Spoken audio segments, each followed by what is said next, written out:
before. I'm just not familiar with his character choice. So the Charizard definitely coming out. So Schmoo the Ness. Okay, so Ness versus Charizard. I feel like Ness definitely will be dying quite early to this Charizard back here, if by any semblance of it. Charizard back here deceptively strong. You put a little rage on that too. Oh yeah. Ends up killing around like 60, 70. It's pretty like, well, 60 before the hit, but yeah. So see what happens here in this set. Schmoo though, obviously no slouch of killing as well. Ness getting that back throw anytime past like 110 seems to be stock. And then also has some pretty strong hitboxes on up air, back air, and things like that. So let's see what happens here in this first set, or first match between SilentDoom and Schmoo. All right, Schmoo off to a pretty decent start right here. Has the lead. Trying to play a little outside of Charizard's range. Oh. All right. Oh, I like that. Oh, great coverage right there for SilentDoom. That's one thing I noticed a lot when watching his matches, or even just playing him. When you are descending, he is so good at just covering that ground and getting some damage. And that really does go a long way in this game. I always pointed out at some point in time in commentary that being in the air above your opponent is kind of like universally the worst position in Smash. And so, like, when your opponent can keep finding a way to get under you, then it's just really hard for you to get down, safely. Yeah. There's not a lot of characters in this game that have like safe aerials that you can land on directly on top of someone's shield and get away with it. So either way, though, SilentDoom looking real good here. Yeah, not so silent right now. This boy making a lot of noise. Oh, what's going on? Oh my God. And that's a key edge guard that he's used to doing. Yeah. But, I mean, just a little off in the space until he ends up hitting that tail and losing the stock for it. But Doom right back in the mix with that forward air. Yeah, fortunate for him, he still had him at a high enough percent where he's able to just kind of mount that comeback and not allow himself to fall behind by any means. Yeah. All right.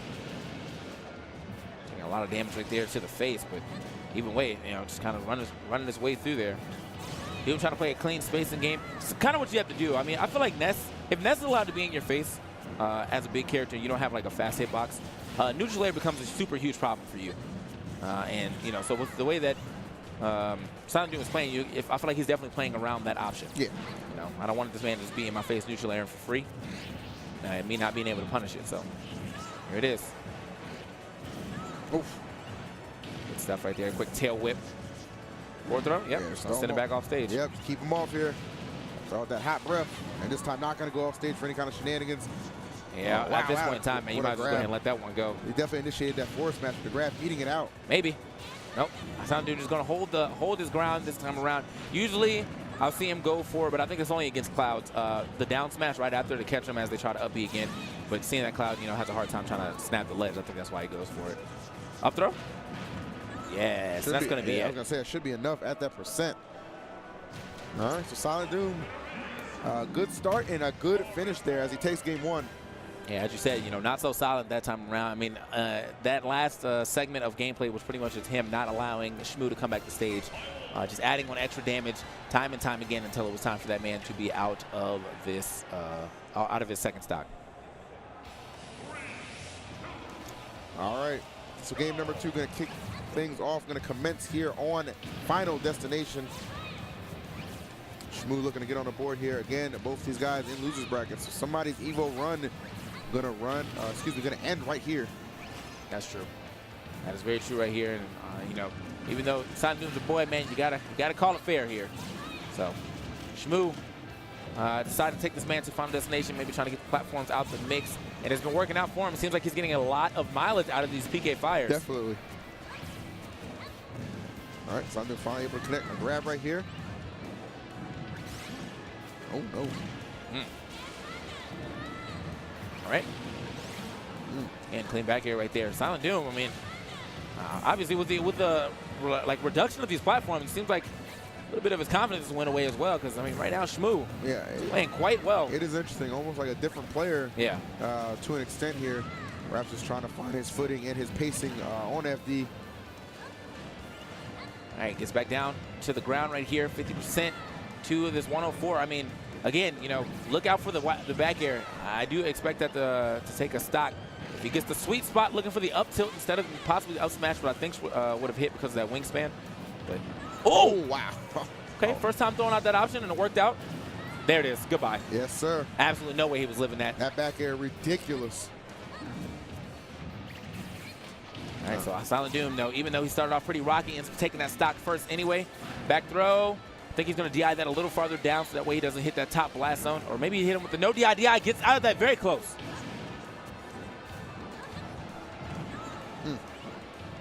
All right, 153 on SilentDoom right here.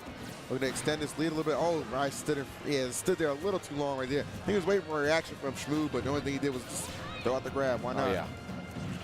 All right. So now, you know, again, down to the last stocks for these characters. You know, got a pretty even game throughout this entire set, but it all really comes down to who's starting to get that positioning first. And last time it was SilentDoom. And right now, Schmoo, I mean, he's doing a decent job of staying on stage, and also doing a decent job of kind of crossing up Doom enough to always kind of switch into position so he doesn't lose good stage positioning. Oh, yeah. You know, you don't want to get pushed too far to the edge too often. And, you know, you can kind of see him crossing up Doom shield so he can get a lot more stage positioning while landing behind him again. Cool. Okay, so Doom right here just kind of spacing out some great nairs, though. Yeah, all you can tell Doom is feeling it right now. He is in firm control and slowly but surely kind of just pressing that advantage. And Doom now kind of slowing it down, looking like he's trying to line up this back air, waiting for Schmoo to probably kind of run in, maybe go for another grab. That's how he got hit that back air last time. Yes, good punish right there from Doom as well. Schmoo back off stage, see what he does here. Oh. I never saw that exchange of Pokemon. Tell you that. Run up smash right here, just kind of trying to end the game. Definitely, I can see Doom just looking to finish things off here. Whoa. Not trying to go to a game 3 situation. Ooh, okay, try to catch him with the DI mix up a little bit with that forward throw. Oh, wow, okay, gets the bounce back. Oh, that's gonna wrap it up though, yeah. It's gonna wrap it up. That drift not in Schmoo's favor. It just creates a very easy opening right there for SilentDoom to capitalize on and end that set with a 2-0. And you see the look to the camera like, yeah, definitely. I'm coming. The only thing he's silencing obviously is his opponents right there. Maybe that's what the silence in there for. There it is. And